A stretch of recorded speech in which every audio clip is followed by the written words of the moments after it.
നമ്മൾ പൊതുവേ രാത്രിക്ക് ആയി കഴിഞ്ഞാൽ നമ്മുടെ വീടിന്റെ പുറത്തുള്ള ലൈറ്റ് ഒക്കെ നമ്മൾ ഇടാറുണ്ട്. പക്ഷെ എന്നെ പോലെ നിങ്ങൾ രാത്രിക്ക് ആയി കഴിഞ്ഞാൽ ലൈറ്റ് ഇടാൻ ചിലപ്പോൾ മറന്നു കുറയ്ക്ക് ഉണ്ടാവും. അങ്ങനെ രാത്രിക്ക് ആയി കഴിഞ്ഞാൽ ഓട്ടോമാറ്റിക് ആയിട്ട് ലൈറ്റ് എത്തുന്ന ലൈറ്റ് നോക്കിയപ്പോഴാണ് ആമസോണിൽ ഈ കാണുന്ന പ്രൊഡക്റ്റ് ഞാൻ കാണുന്നത്. ഇനി ഈ വീഡിയോ ഇപ്പൊ തന്നെ ലൈറ്റ് ഒക്കെ ഇടാൻ മറക്കുന്നവരുടെ കൂട്ടുകാർക്ക് അയച്ചു കൊടുത്തേ കിട്ടുക. നമ്മുടെ പ്രൊഡക്റ്റ് നമ്മൾ ആമസോണിൽ ഓർഡർ ചെയ്തിട്ടുണ്ട്. സോ ഇതാണ് ഐറ്റം, അൺബോക്സ് ചെയ്യാം. ഇപ്പൊ തന്നെ വീഡിയോ ലൈക്ക് ചെയ്തോളൂ. അതിൽ ചാനൽ സബ്സ്ക്രൈബ് ചെയ്തിട്ടുണ്ടെങ്കിൽ സബ്സ്ക്രൈബ് ചെയ്ത് കിട്ടുക.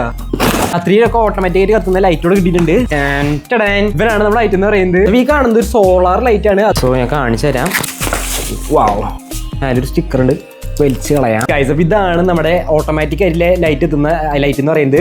സോ ഇതൊരു സോളാർ ലൈറ്റ് ആണ്. അത് മാത്രമല്ല രാത്രി ആയി കഴിഞ്ഞാൽ ഓട്ടോമാറ്റിക് ആയിട്ട് ലൈറ്റ് എത്തും. പകലായി കഴിഞ്ഞാൽ ലൈറ്റ് ഉണ്ടാവില്ല, രാത്രിയിൽ ഓട്ടോമാറ്റിക്കായിട്ട് ലൈറ്റ് എത്തും. ഇവിടെ ഒരു സ്വിച്ച് കാണാൻ പറ്റും നിങ്ങൾക്ക്. ഇത് അമർത്തി കഴിഞ്ഞാൽ നമ്മുടെ ലൈറ്റ് അതനുസരിച്ച് കൺട്രോൾ ആവും. പിന്നെ ഈ കാണുന്ന ലൈറ്റ് നമുക്ക് സ്ക്രൂ ഒക്കെ ചെയ്തിട്ട് നമ്മുടെ ചുമരിന് മേലെ ഇതുപോലെ വെക്കാൻ പറ്റുന്നതാണ്. ഇനി നിങ്ങൾ ലൈറ്റ് ഓൺ ആക്കാൻ പറഞ്ഞാൽ കുറച്ച് കുഴപ്പമൊന്നുമില്ല. ഇത് ഓട്ടോമാറ്റിക് ലൈറ്റ് കത്തിക്കോളും. അതുപോലെ ഓട്ടോമാറ്റിക്കായിട്ട് റീചാർജ് ആയിക്കോളും. കാണുന്ന കിടിലൻ ലൈറ്റിന്റെ ലിങ്ക് വേണമെങ്കിൽ പ്രൊട്ടക്ട് ഞാൻ ടാഗ് ചെയ്തിട്ടുണ്ട്.